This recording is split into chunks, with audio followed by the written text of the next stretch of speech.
It's not your everyday drill, but there is plenty distinguishing about the Spencerport softball team these days. This is called Hit Barbara.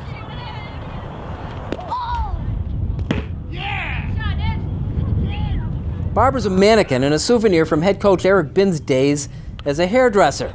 These days, things are looking up for the Rangers, who just a year ago upset Fairport in the sectionals. They're not a title contender yet, but they probably will be, thanks to a couple of middle school kids.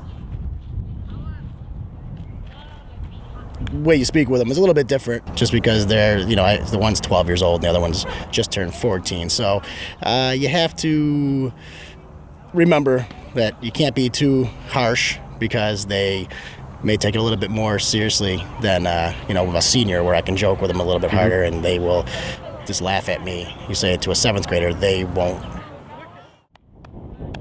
They are Sydney and Maddy Brongo. Sydney is the senior of the two sisters, the 8th grader. That's cool. Honestly, when you think about it, it's like, wow, my sister's here with me. So you always have someone to back you up. And plus, you guys are going to be able to do this for 4 years, right?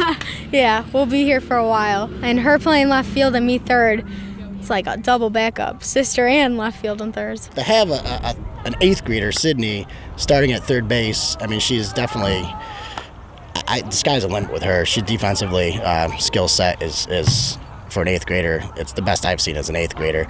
And her sister Maddy at 7th grade, athletically, the speed, the way, and she's never played outfield before until she came up to varsity, and the way she tracks the ball, and she's made some phenomenal catches. It's, honestly, the sky is the limit. They can only get better.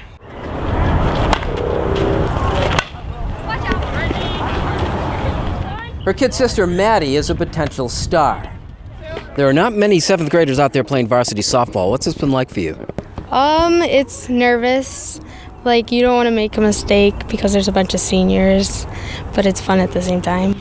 Well, you're over 10 games into this season. I mean, some of that must have worn off by now. Yeah, it does. Well, you get the pregame jitters out, and then it just kind of rolls. Lilly Brongo serves as the bat girl.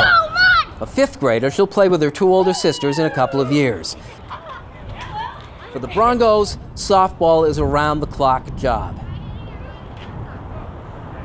You go home at night, and it's like, if you play a bad game, she's always there, and she's always like, all right, you'll get over it. There's always next game.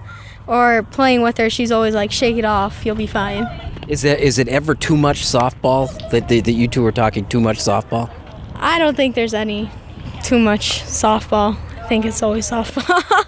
She helps me when I get in my head a lot, but then, yeah, she's really positive and very helping and caring, and is a good big sister. The future is bright. The present's not too bad either, thanks to another set of sisters, sophomore pitcher Emily and shortstop Bailey Yeager, who benefit from the same dynamic. Well, it was really nice to see my sister grow as a softball player, so I guess that's probably the best part, and we both take things from each other, and then I guess it's nice that we get to spend time on the field together, but also take that home and be able to talk about it and have that relationship on and off the field.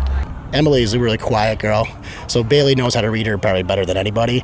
I can't read her. I have no idea what she's thinking, no idea, but Bailey can, and she knows what's going on with her. That's going to be tough to coach a kid you can't read. Oh, she's impossible. She gives up a home run, she has the same face as if she just strikes out the side. No idea. But that makes her such a strong pitcher, is she shakes everything off. Next pitch, she always goes next pitch. She doesn't get down on herself. That's what makes her so competitive and so strong at the pitching.